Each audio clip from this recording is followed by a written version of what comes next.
Hi, my name's Phil. I like talking about politics, and in this video I'd like to discuss the attack on Israel yesterday from the point of view of the hypocrisy of the right wing in their characterisation of the left. Yes, there are those on the left, evidently, who are supporting what amounts to an attempt at genocide, but the clear majority oppose it. However, the attitude of the right wing is rather different. But first, if you'd like to be notified of daily news and politics, please subscribe to the channel. Right, no point pussyfooting around this one. Let us go for it. Let us be clear from the very start. Hamas are not a resistance group. Their attacks are not a response to the brutality inflicted upon Palestinians by Netanyahu, which often goes largely unreported around the West. They are a terrorist group fighting a proxy war for Iran, with their objective being not the establishment of the Palestinian state, but the ethnic cleansing of Jews.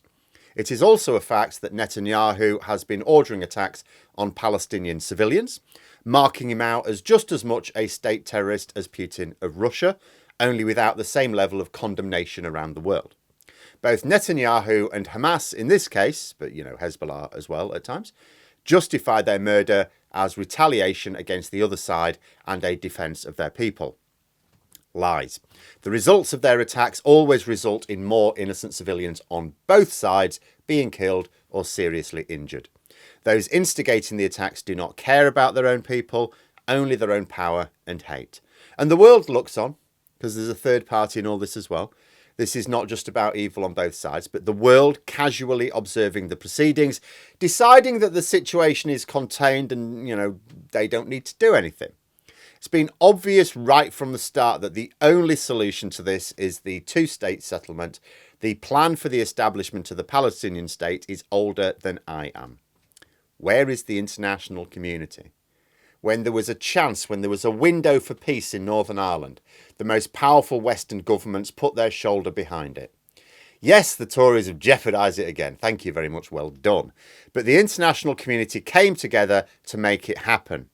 There have been multiple windows, while I've been alive, multiple windows for the same thing to happen with Israel and Palestine. It's not happened. And the only difference is that the governments with the power to get this done ultimately don't care. Doesn't matter what they say. Doesn't matter what they say about wanting peace.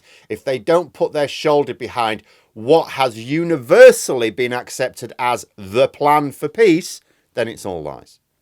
But that's apathy.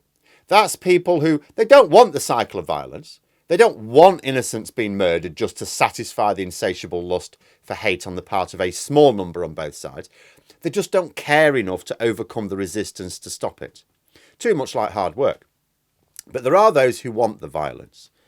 They say they don't, in the same way they say they don't want violence in Ukraine, but actually the solution is for the defenders of Ukraine to lay down their weapons.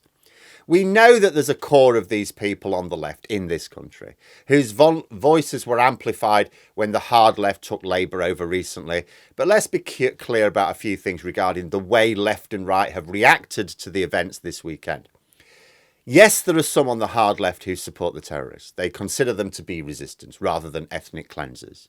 Some even openly supported the violence, though most of the prominent members of the group simply looked on and either said nothing or talked about peace without actually condemning the violence, as if peace and violence are not mutually exclusive.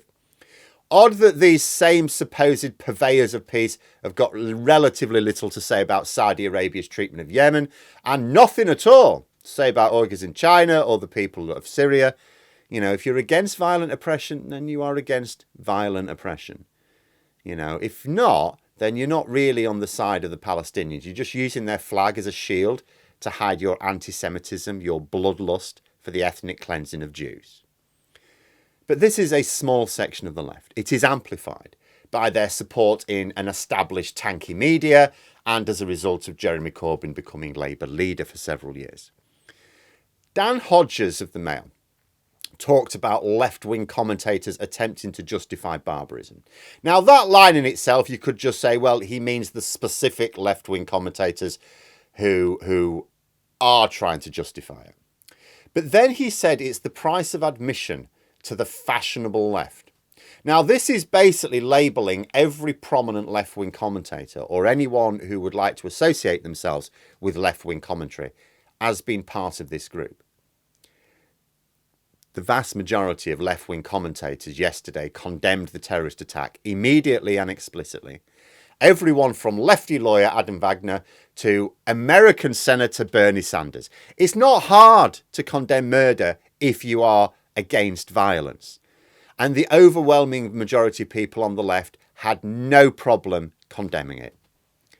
But the right-wing commentators, they had a different approach.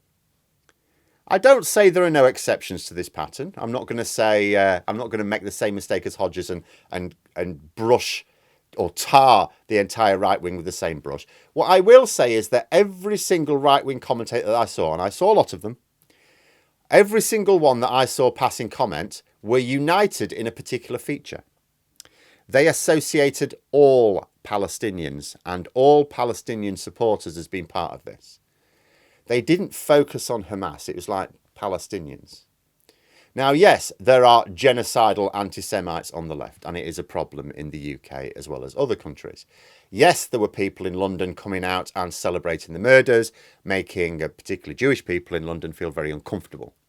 But the vast majority of Palestinians, whether in Palestine or elsewhere, just want to live in peace with their neighbours, just as the vast majority of Israelis do, or Jews around the world. They deplore the cancer at the heart of their respective societies in this mess that revels in the never-ending violence and hate. So many right-wing commentators, for example, were suggesting that this man supports the terrorism. Why? Because he holds a Palestinian flag? Now, for all we know, he is one of the hate-filled anti-Semites who supports the ethnic cleansing of Jews. But there is nothing in that picture which even hints at it. All his flag shows is that he supports the establishment of the Palestinian state, something the UN has said is essential for peace in the Middle East to ever be realised. The same goes for people who are part of Palestinian support groups. You know, some of the members of those support groups have supported the terrorist attack. To be clear of my views on this, there's a sort of phased responsibility. Like, you do not take...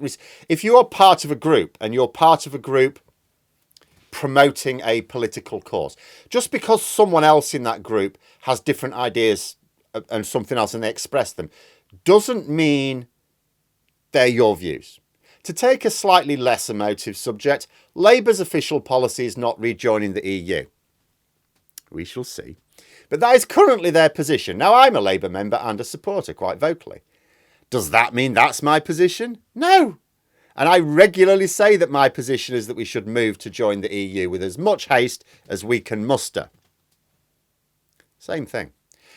For example, Labour MP Absana Begum has copped some flack. She posed with a Palestinian support group at the Labour conference yesterday. All it supports is the Palestinian state, an end to apartheid. Really, that's it. But there are representatives of the same group who have that different view. They support the violence, they support the terrorism. And some of them vocally supported it yesterday. They spoke explicitly in support of the violence. Now, does that mean that Begum supports that violence? Not from her association with the group, no. She's part of groups who want to promote the interests of the Palestinian state, which is the only path to peace.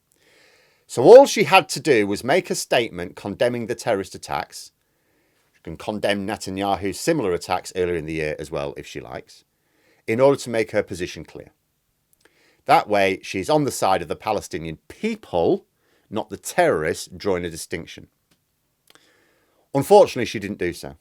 And this is where the problem exists. If you're going to be part of a group where some other members are going to make explicit statements which are at odds with your own, you have to say so. As a member of parliament, she's going to attract a lot of media attention. She's a member of parliament who is strongly associated with people. She's a member of a group where some of those people, not the group, but some of the people in the group who represent the group have supported the violence. The situation demands a statement, especially when you have posed for photographs for that group on the same day the violence was happening. We didn't get one. And that is where the problem exists. And that is where commentators get to tar a lot of us with the same brush. Of course, even then, condemnation should be focused on those who did make a statement. and where that statement was in support of the terrorists. Yes, Jewish people are unsettled now, not just in Israel, here as well. How could you not be? But so too are Palestinians, not helped by prominent commentators treating them all as the same. The fact of the matter is that the vast majority of people all over the world, in every society, just want to live in peace with their neighbours. But those who have to live with the daily horrors of sectarian violence, they want it most of all. See, those of us who've only known peace can take it for granted. I take peace much more for granted than, for example, people who've grown up in the same age as me that have grown up in Northern Ireland. You know, so those who've been stuck in a never-ending loop want the peace much more. The bottom line is, the only way this violence ends is when powerful governments, which have to include the United States, force the universally agreed plan upon both sides. But in terms of the commentary that we see in this country, it's nothing to do with the Middle East. They don't care. They can't even point it out on a map. It's just a small section of the left and a large section of the right, both supporting murder and violence, but only if it's carried out by what they see as their tribe. And finally, just to add the sort of Labour slant to this, because people may say, well, you know, people from Labour overwhelmingly condemned the violence yesterday, which was right. And there's often an emphasis on condemning the violence against Israel. It's a little bit one-sided, isn't it? I would like to draw your attention to what Labour Friends of Israel were saying a few days ago. They were pointing out that by Labour making it really, really clear that they are stamping out anti-Semitism within their movement, it allows the Labour government that's going to form to stand up and heavily promote the idea of the two-state solution. Because that's the thing. The people who really want peace support that. That's what they support. They don't support violence. They don't say the way to solve this is through violence or that the violence is justified. They say, no, the UN had a plan in the 70s. We need to implement it. And when you are, the danger is, because of this association with the left, these people on the left are not helping what they claim is their own cause. If Labour start to talk about the violence against Palestine, or they start to talk about the two-state solution, anything that sounds like support for Palestine, then people in the middle will say, are you, like some of the tankies, just using the Palestinian cause as a shield for anti-Semitism? Labour have to get themselves in a position where that is such a ridiculous notion that they're able to stand up for Palestine, even though no UK government can actually implement this. As I say, it ultimately has to come from America. But at the same time, if we can once again in this country be a voice for that, then that's being a voice for peace. Supporting violence is never a voice for peace. But there we are. Those are my thoughts. Let me know yours in the comments below. Hope you found the video interesting. If you did, please click the like button. And if you'd like to support the channel further, the join button for memberships. And until next time, I'll see you later.